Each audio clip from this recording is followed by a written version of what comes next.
한국은행 금융통화위원회가 이달 기준금리를 2.75%에서 2.5%로 0.25%포인트 내렸습니다. 올해 경제 성장률 전망치도 내렸는데 2월에 전망했던 1.5%에서 0.8%로 대폭 끌어내렸습니다.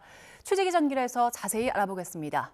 류한웅 기자, 기준금리 인하와 0%대 성장률 모두 시장 예상을 빗나가지 않았는데 그만큼 우리 경기 상황이 좋지 않다는 거죠? 그렇습니다. 저희도 계속 이달 기준금리가 인하될 것이라고 보도했었는데 예상은 빗나가지 않았습니다. 지난 1분기 경제 성장률이 마이너스 0.2%라는 뜻밖의 결과를 가져왔고 미국 관세정책 여파로 이달 들어 대미 수출이 15% 급감하며 경기 침체 우려가 커지는 상황 속에서 통화 당국이 금리 인하 카드를 꺼내들지 않을 수 없었던 것으로 보입니다. 지난달 기준금리 동결 때 가장 큰 변수였던 원달러 환율이 최근 들어 1360원대까지 내려가며 안정세를 나타낸 점도 금리 인하에 대한 부담을 덜어줬습니다. 한은 이창용 총재는 지난달 금융통화위원회 회의를 마친 뒤 금통위원 6명 전원이 향후 3개월 이내 금리를 인하해야 한다는 입장이었다고 설명하기도 했습니다.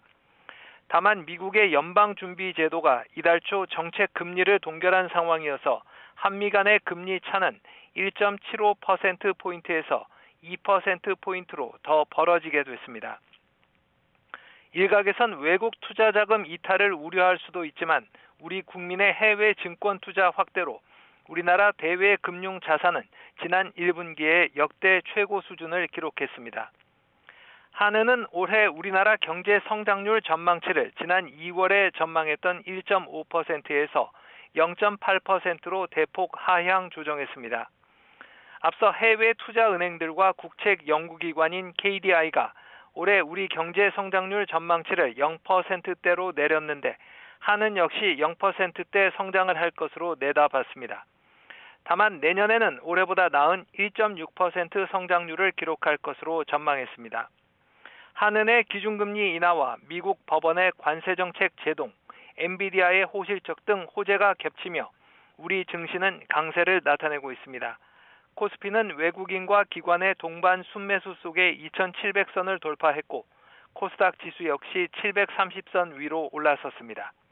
지금까지 YTN 유환홍입니다.